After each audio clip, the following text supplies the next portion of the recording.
Hi, everyone. Welcome.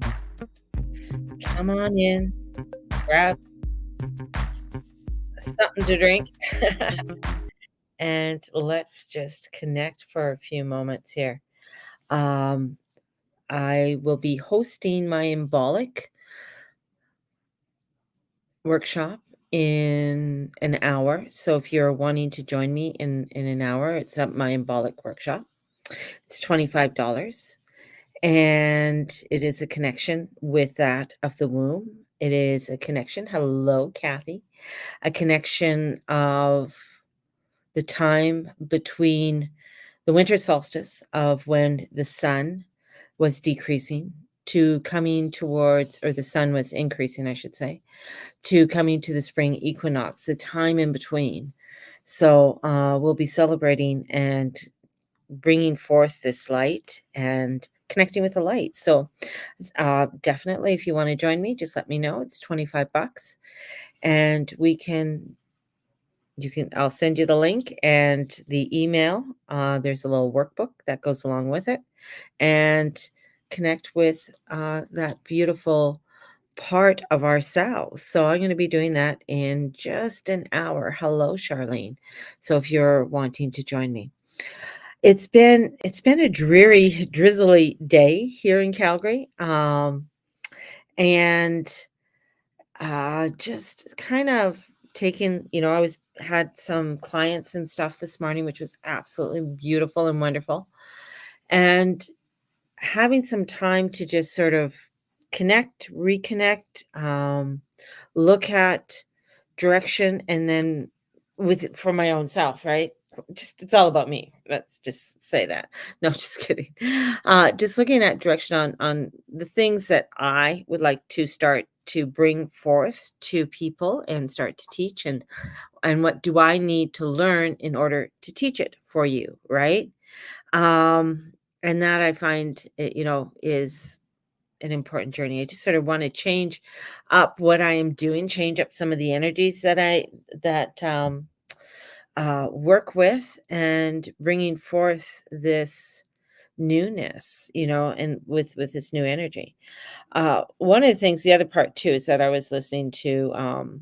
It's on YouTube if you want to watch it. It's with what is it called? It's with the Leo King. It's about three hours long, 2 hours and 45 minutes long, and it's with Natalie Sadie and Wolke, who is a historian, and Natalie Sadie is um she does interviews and stuff. She has her own podcast and that. So anyways, they just had a curious it's called the Curious Talk Show. Um and they were just talking about different things. And I love listening to, different astrologers and different information, because that's my thing. And and every time, when you listen to different astrologers, for me, I learn something new. I learn something more about the astrology, how to work with the astrology, how to read, um, to do better readings. The better the knowledge that you have, the better the reader you are. And one of the things that he was talking about, and I just found so true, is that especially when I do readings, a lot of people, when I do readings, I'll shuffle cards. I don't know why, I just do. And people ask me, well, you're not pulling a card. And I'm just like, oh, you want me to pull a card? It's not that I need to pull a card, but it's just that sometimes people want confirmation. When I use the astrology and bringing in the astrology, it's bringing in where not only within my intuition about the energies going forward, but it shows me that how the energy is working, and why this is a good time to do something, why this isn't a good time to do things, why it's understanding of why, things may not work out for people, for whatever reason, and, and sort of their life path of what they are doing. And that's one of the things I was looking at today. So looking at the astrology, looking at the energy going forward, and especially with, the moon squaring Saturn, or the moon squaring the sun. And I know I did mention that, that you would be hearing things about what the US is going to do with Iran this week, and yeah, you did. They they did it soon as, with that square that was coming, with the sun. And so that energy of bringing in, some form of strike, some form of change. The other part too is, like, especially where Pisces is, and the energies of water. And I've noticed something for a long time, and Steve and I've been talking about it, especially every time we go by the river. I said, "Do you notice that, yeah, we've had snow, but we haven't had a lot of snow." I said, "Do you notice that the river is getting drier? That it's not flowing as fast." And we go for a walk every day, and we go by the river, and it's something that I notice all the time. I watch water. When the flood came, and this flood came on the summer solstice here in Calgary, and I thought that was, I said, I looked at the river and I said, the river's angry and it's the summer solstice. Um, yeah, there's going to be dramatic change coming. This is bringing forth a new change. And, and then of course, Calgary flooded, the river flooded, rain came, and how that created huge um, change within people's lives, and how they looked at things. Now we're coming into the opposite of the flooding. We are going to be seeing some floods. I mean, right now they had more rainfall in LA than they've ever had, in the last 24 hours. So there was some flooding there, which is interesting because they've had drought, drought, drought, drought, and now they're having, rain, rain, rain, and flood. So we're going to be seeing, especially where Uranus is in Taurus, and then with Pisces, with Neptune, because Neptune rules all things water, whether it's oil, and whether it's, of course, water and things along that line. So anything with that's water, liquid. And here in Alberta, and going into Saskatchewan, and I would say all the Western, I would say right across Canada, but um, there is going to be a drought. Now, the drought is, I feel, is going to be quite severe. And we have to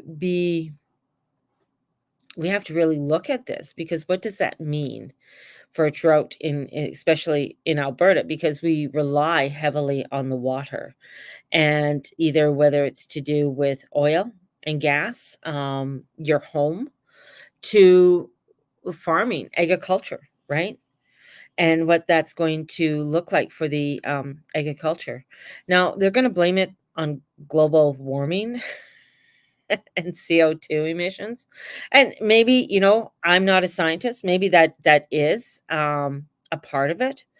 But I also feel like it's the flow, or the changes within the world, and the alignment that's coming forth, because I do, a lot of things that we do as humans do cause harm to the earth.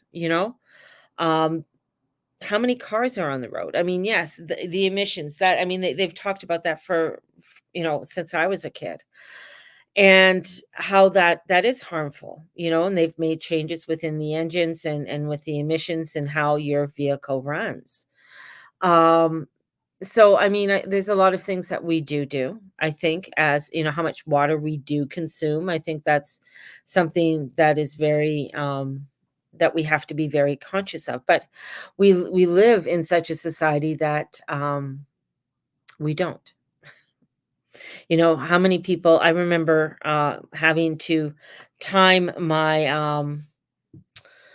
uh, showers. Like, you could only have a shower, shower with a buddy, you know, things like that in the 70s, to conserve water. And we're coming into a time, and I think that we're going to be having to conserve water and conserve. And I think in Alberta, along with what our premier was saying about the new bylaws that just came in, not bylaws, the new law passed with children in education.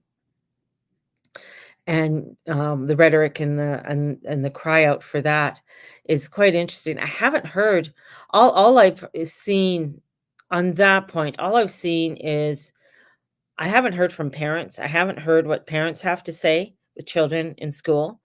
All I've heard was from the other side constantly, constantly, constantly, and how bad it is and how horrible now suicides are going to be up. But they haven't reported about the suicides that because of the whole thing have caused. Just, you know, just saying, just putting that out there. But there was also, going back to the water, there was also some other legislation that was passed that has to do on water conservation and what that's going to mean for Alberta. And we're going to be seeing it, I believe, across Canada, how whether they're going to try and put in water meters into people's homes so that you have to conserve, how much water is this house utilizing? Are they over the limit? How much do we have to limit? Now, this is all, and as I said, I know a lot of people love Danielle and stuff, and I'm like, they're all politicians. They all have a part to play. And yes, we are going through a crisis. I've been to Elbow Falls, and Elbow Falls, I think I posted some pictures over the summertime where we walked used to be water, like water rushing, and where it is now, it's just nothing. It's just a trickle, right? And it just amazes me. And I think this is all part of that evolutionary change that we are going into. So going back to what I was watching today, and something that I have been thinking about a lot, and I love it when I'm watching a program and bang, he says something or she says something. And he was, as because he does evolutionary astrology and using different parts of astrology, different types of astrology to show you how he comes to his information, and plus using an actual historian. And it's funny that it came out recently that um, astrologers should be using history in their astrology. I think in using, but a lot of those astrologers don't know the history or have never used the history. So, or read history. They just sort of go by a headline, and that's the history of that time. Um, having or knowing an historian is very, and that's why one of the things that he uses an actual historian, a person who's teaches and is a professor and a doctorate within history, and reads books and on history. And that's, same with me. I always loved history as well. But anyways, that, yeah, because he's going to the do I have it up still? The expo. There's I'm gonna say, well, Conscious Life Expo um in LA. If I was able to, I would be there. Like the Conscious Life Expo is just huge. And it's a huge spiritual and metaphysical expo, and they have people, all types of readers, and they have panels and healings and healing modalities, and like there's people from Deborah King, if you know who Deborah King is, to and he's quite trendy, and his name is Daryl Basha. I know some of you guys watch him a lot on TikTok, Basha, and who's kind of like, he's what do you call it? He does the channeling. um and he's does multi-dimensional beings known as Basha, and he describes himself as an extraterrestrial. And he's very, I mean, I've listened to him. He's got some really good insight in what he says, and they always put him up against the Leo King, which I find very interesting. In many different expos, they'll have his workshop going on at the same time as the Leo King, and Bosch's usually gets sold out. And I found that interesting. The reason why I find I get curious, like why would he, get sold out first. Oh, Daryl Anka, and he's another one. Um, I mean, I believe that they do channel and they do get the information.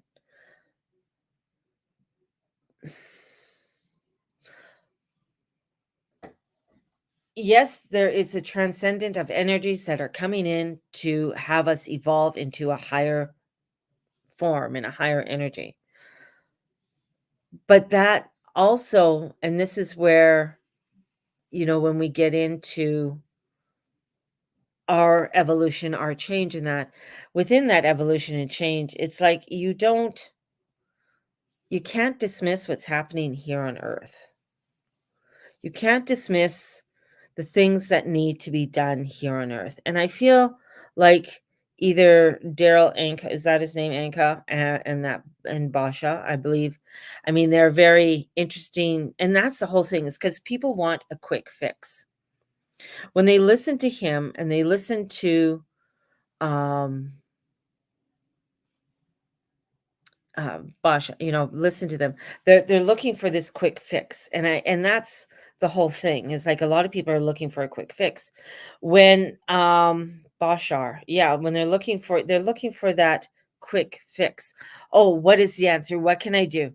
When you're coming to somebody like, say, the Leo King, or even myself, I'm not going to give you a quick fix. Sorry, there isn't a quick fix. I want to give you I want to give you the truth. I want to show you that this is, these are the things that are moving through and going through to evolve into that earth walk that you came upon earth to do. And not everybody is in the same pot of this evolutionary change. And I find that especially when you hear somebody like the Leo King or myself, and then there's a few others, when they speak, it's too hard. It's too harsh. It's not um it's not giving you that beautiful transcendent, oh yes, there's extraterrestrials, and yes, they're there helping you and working with you and whatever, blah blah blah. I'm not trying to dismiss it, but I'm just saying that there's work that has to be done, right? And that we can't dismiss that work that we have to do on this earth. There are things, and that's what I love about looking at our charts and looking at the progressions of our chart, because it's showing us that there are things that are happening that we've come here to work on. And sometimes we might bang our head up against a wall, wanting it to happen, and it's got to happen this way. Yet, you do it and it's just not working out the way that you would like it to work out, or in that way that you think that you want. You've tried it so many times in so many ways. It should be working out, and people always ask me, why doesn't it work out? Why aren't you famous, mama? And why aren't you making the $1,000,000? That's not what I came in to do. And I sometimes, I mean, yeah, I get the, "Oh, fuck, why am I do blah," but I'm here to help whoever needs the help, and then continue upon my earth walk and do my development that I need to do upon my learning. And that goes against a lot of new age, where you gotta work on this energy and this block, and that'll allow you to be on this pathway to earn your $1,000,000. Or you got and it's I get very frustrated with that, because I might do it, but for some people, not everybody, some people, yeah, that works, and bang, and off they go. For others, and people say, well, you just haven't worked on the block yet, or you just haven't done this. And then you go to somebody like, Basha and stuff like that, and they'll do a channel for you, and they're like, well, and it's all this, and um, go through their gibberish, juke, talk, whatever it is.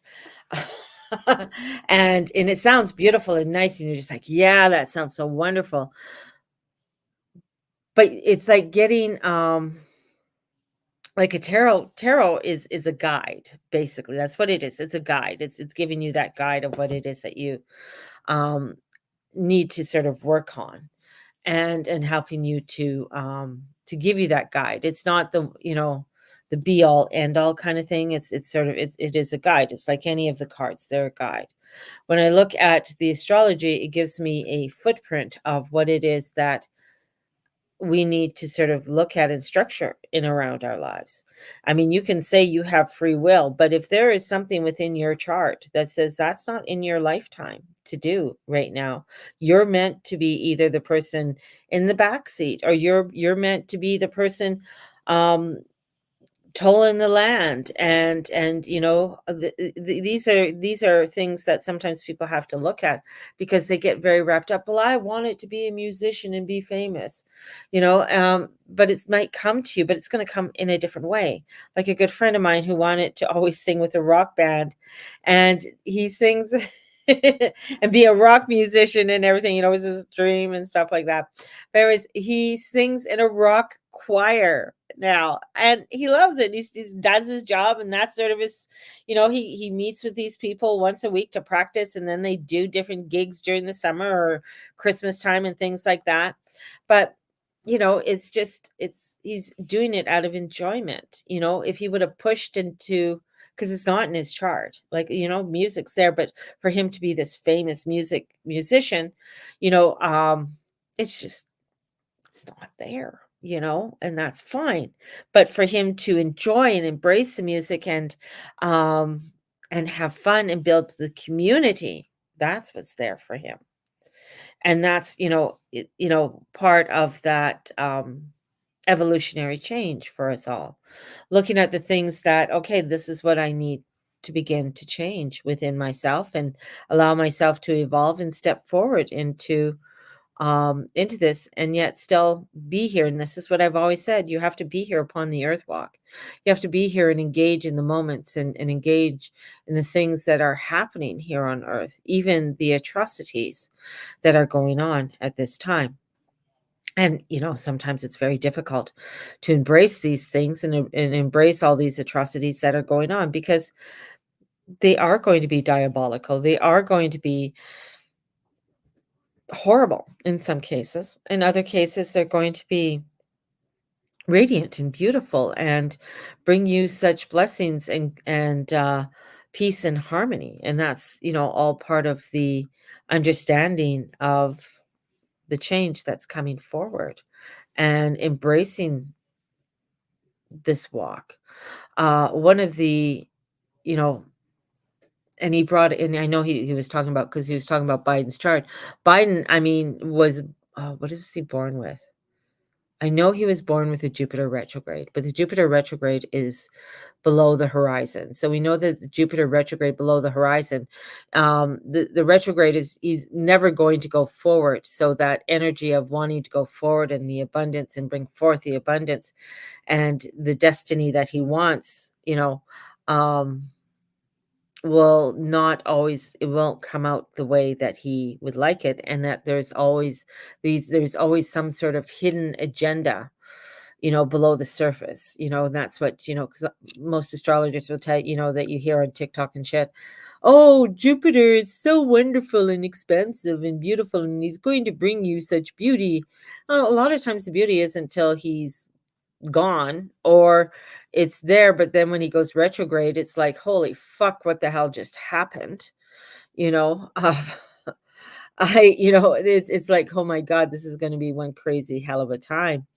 And that's the thing with Jupiter. Jupiter is one of, he's a teacher. He wants to show you, yeah, you can do or have this, but maybe it's, if you are trying to push to something that is not yours. And that, we'll go back to Biden, to be president, and he tried and tried many times to be president, and then now that he is, there's some kind of hidden agenda or something hidden there that isn't part of his truth of who he is.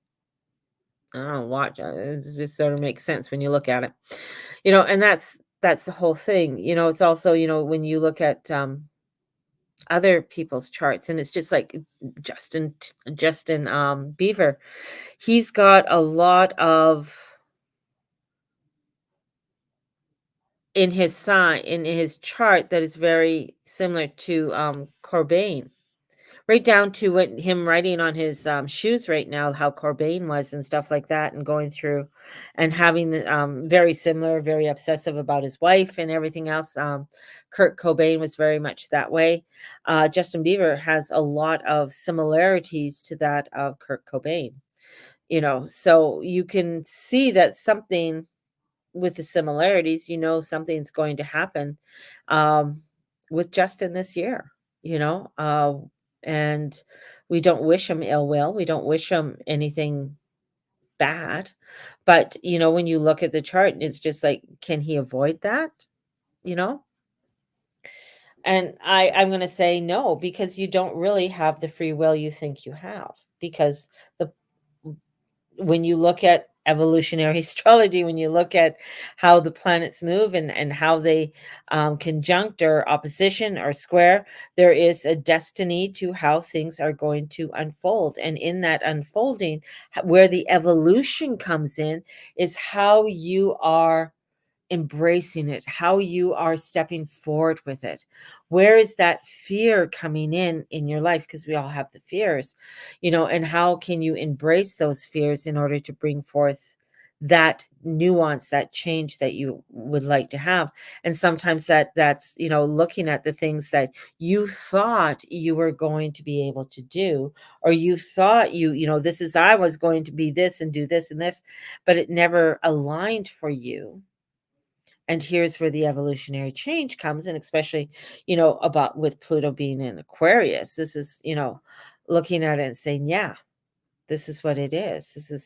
This is how I need to really step forward within my community, within my commitment to myself and to other people. Hopefully that all makes sense to you all. So we are going through some real dramatic changes, and we are going to be really this next week is another week. um we're going to be hearing a lot more about how um the push towards commitment to your country, commitment to the communities, the values of your community and the values of being, Canadian, American, British, whatever, to how we are going to begin to see the divides in the countries, in different countries, and what those divides are, and how even in Europe, it's not so much the war of going to war with another country. I mean, it's like the government has their agenda up here, but it's the people. It's the people that are bringing forth a change, bringing forth a dramatic um, way of thinking in a new way and taking back the power. And that is, that's what Pluto in Aquarius is all about, right? It's going to bring up, what about the people? What about, the connections with one another? What is that connection with one another? What does that look like? And what does that feel like? Right? So, my loves, I have a class, as I said, starts in 30 minutes. If you are wanting to join me, definitely uh, get a hold of me. It's $25. It's online, and it shouldn't be more than an hour and a half this evening for the embolic, and just to have that nice connection with one another and bringing forth the light and what that means to bring forth the light and the radiance into your life. So, sending you guys off with so much love. May the Lord and the Lady watch over and bless each and every one of you, and all you say and all you be and all you do. Thank you. Oh, I forgot one thing. I do have a sale. Buy one, get one free for readings. And if you are interested, like and subscribe. And as Matea says, like and subscribe to the Guru Mama. Love it. Have a great one, everybody. And we will talk to you soon and hopefully see you soon if you're joining me in half an hour. Bye-bye. Bye-bye, all.